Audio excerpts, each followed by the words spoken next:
Well, it's my very great honor to welcome you again to the 35th annual meeting of Doctors for Disaster Preparedness. In perilous times, some people say it's even worse than the Cuban Missile Crisis. The theme of our meeting is restoring greatness in American science and in America altogether. If you want non-Category 1 CME credit, there's an evaluation form you can turn in for a certificate. To restore greatness, we need to restore the foundations of freedom and of science. I think it is no accident that science arose in Christendom in Western Europe with these things, and ye shall know the truth, and the truth shall set you free. Prove all things, hold fast to that which is good. In other words, there's no such thing as settled science. I don't know of any other tradition that is based on this. I asked Zudi Jasser about this one time. He is a physician in Phoenix, a devout Muslim who is pretty well known in America for fighting against Islamic violence. Is there anything like this in the Quran? And he didn't actually say no, but he couldn't produce a passage. So I think this is really critical for our foundation.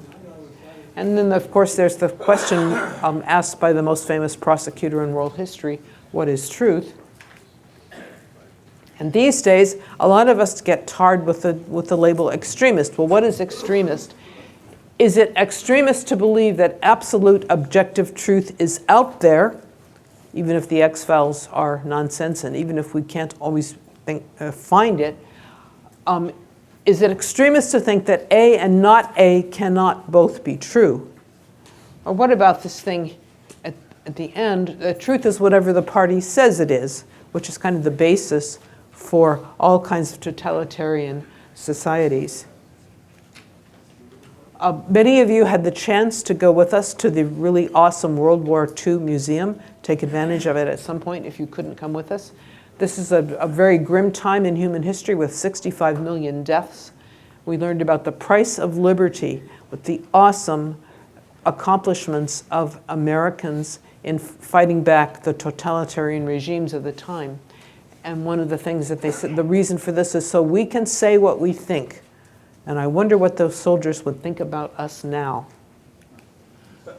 We're now tied to this medical and scientific orthodoxy. I am really quite shocked at how many of my colleagues are afraid to say certain things.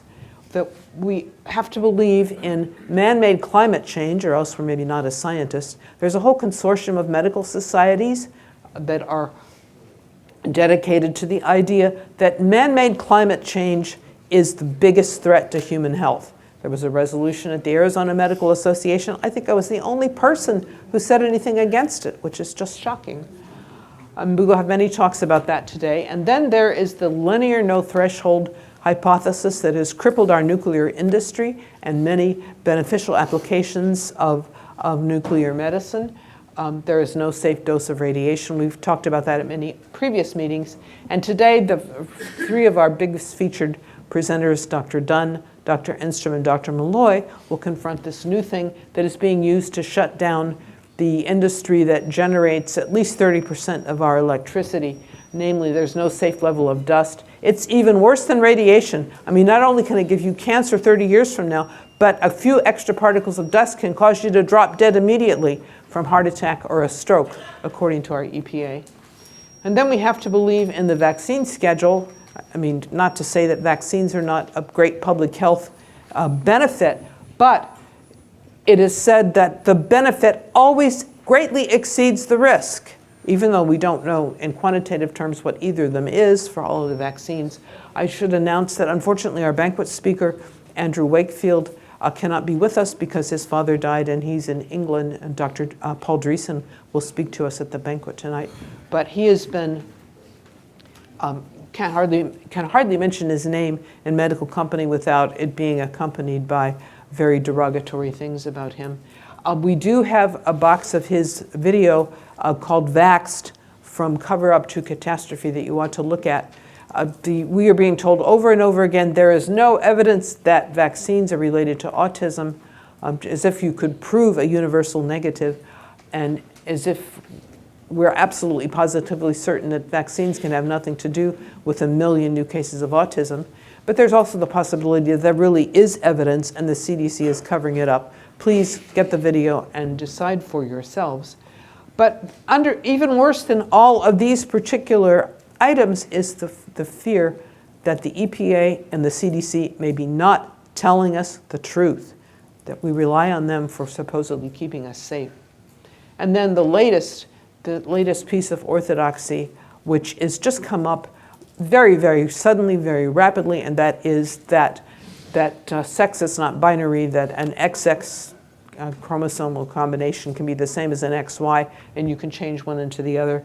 And you can really be in trouble if you dare to question that in medical circles. We know that our president withdrew us from the Paris Climate Accords, but now we have an under 2 coalition, where 2 is like 2 degrees centigrade of warming, headed by Governor Jerry Brown of California. We are on the side of science and truth.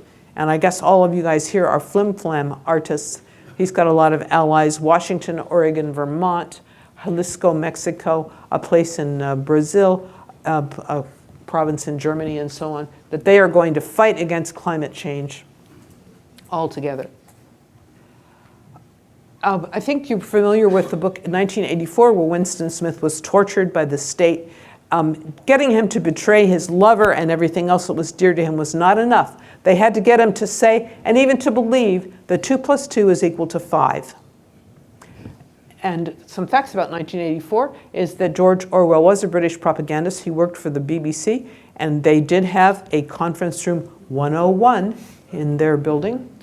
2 + 2 = 5 was the Russian slogan. That meant that if y'all just work hard enough, we can meet our 5-year plan in only 4 years. The thought police that came from the Japanese thought war, where the Japanese were actually arresting citizens for having unpatriotic thoughts. It's a bestseller again, one of the world's most frequently banned books. Well, why do we, when we're forcing people to lie, why do we want them to say something like 2 + 2 = 5? Everybody knows that's ridiculous. The state knows it's ridiculous. Then the new territory, have to support same-sex marriage and transgenderism. Why don't they want you to lie about Bigfoot, for example? Well, I'm sort of plagiarizing this from one of our speakers, William Briggs. Well, I guess the reason for it is that it has to be so ridiculous that it has to be a big enough lie. Because if you officially state that a man as a woman is so far removed from reality that none can accept it, unless they've either lost their bearings or they have been suitably threatened. And a lot of our people are in that situation, I'm afraid. Any combination spells cultural suicide. I remember several decades ago, I was invited to speak at a conference on women's medical issues. All the speakers were women. Back when I was in medical school, we knew that there was something special about women, and that's why we had an OB-GYN department.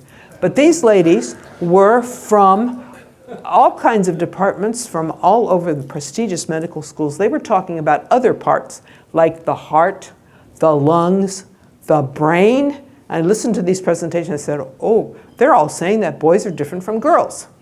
Who'd have thunk it? Or else, how long did it take you ladies to figure that out?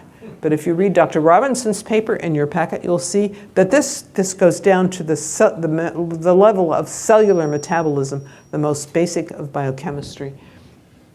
And if you think you've changed that, that's terrible. But you're not allowed to say that, and you may be aware that Google fired one of its engineers because he put out a memorandum, an internal memorandum saying that men and women have a lot in common and their talents overlaps, but the distribution of talents and aspiration is not exactly the same in men and women.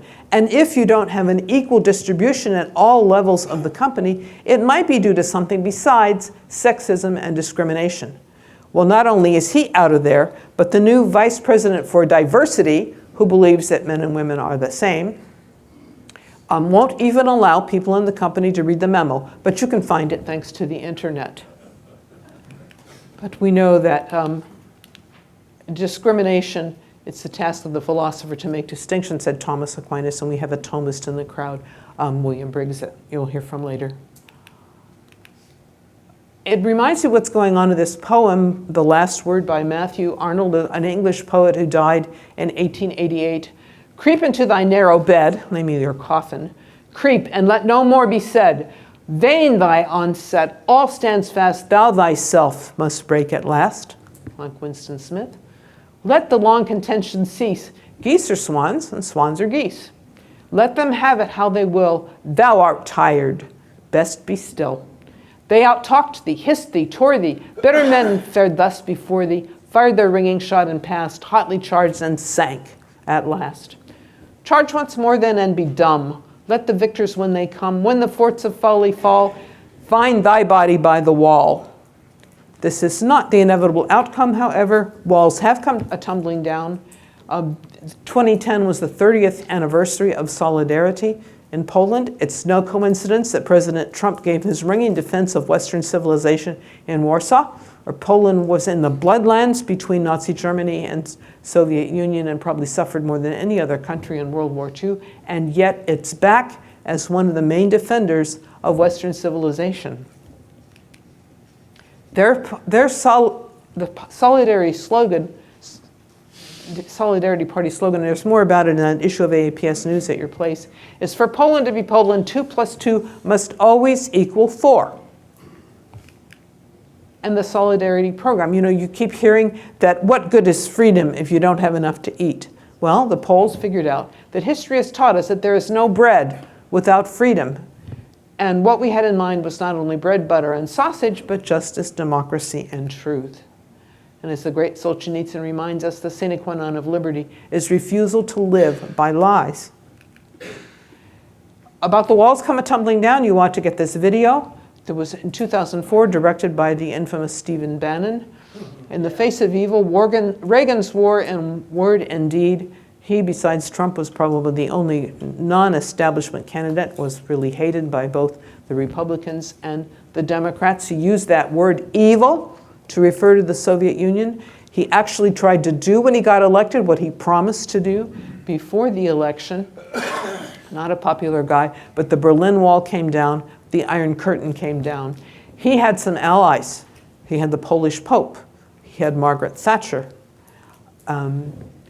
And he did prevail, but the lesson of the video is the end of the story is not yet told for our time. What will happen now? Now we have all these rumors about Russian collusion. Well, yeah, there was some. Diana West points it out in her book, American Betrayal. It came right from the Lincoln bedroom of Franklin Delano Roosevelt's White House and had a tremendous effect on the conduct of World War II, as well as on the final outcome with the Iron Curtain. And you did not hear anything about that at the World War II Museum, but yet it's there. If you have any doubt about the importance of a single voice, be aware of the history of the world and the huge number of assassinations that have occurred. We have here Dr. Miller, who will speak to us later, although not on this subject, one of the world's experts on the assassination of Kennedy. Remember that both President Reagan and the Polish Pope were shot, miraculously did not die. Archduke Ferdinand's assassination allegedly was the catalyst for the beginning of World War I. But remember, he was a strong advocate for peace, was highly influential, and had he lived, might have been able to have prevented the cataclysm that destroyed the old world order in Europe with the Great War. We just keep hearing about unexpected deaths that are attributed to natural causes, suicide, random crime, with investigations that leave a lot of questions unanswered, such as Justice Scalia, Vincent Foster, Seth Rich, Dr. Jeffrey Bradstreet. You can probably think of a lot of others, and you have to really wonder what is going on. But even if you don't have wet work involved, there is character assassination, and we have many victims of that here in this room. So it really is important what you say and what you think. And we may bewail the fact that there are so few of us out there. And Westmoreland at the time, just before the Battle of Agincourt, at least according to Shakespeare, told Westmoreland, oh, if only we had 10,000 more Englishmen who were in bed at this time and don't want to come to fight. And Henry V said, according to Shakespeare, if we are marked to die, we are enough to do our country loss, And if to live, the fewer the men, the greater the share of honor. And gentlemen in England now abed shall think themselves accursed they were not here, and hold their manhoods cheap, while any speaks that fought with us upon St. Crispin's day. So take courage. You're important. You may be more important than you realize. Don't be afraid to say that swans are not geese, and geese are not swans. 2 + 2 is equal to 4, always and everywhere. Please enjoy the meeting and go out and speak the truth.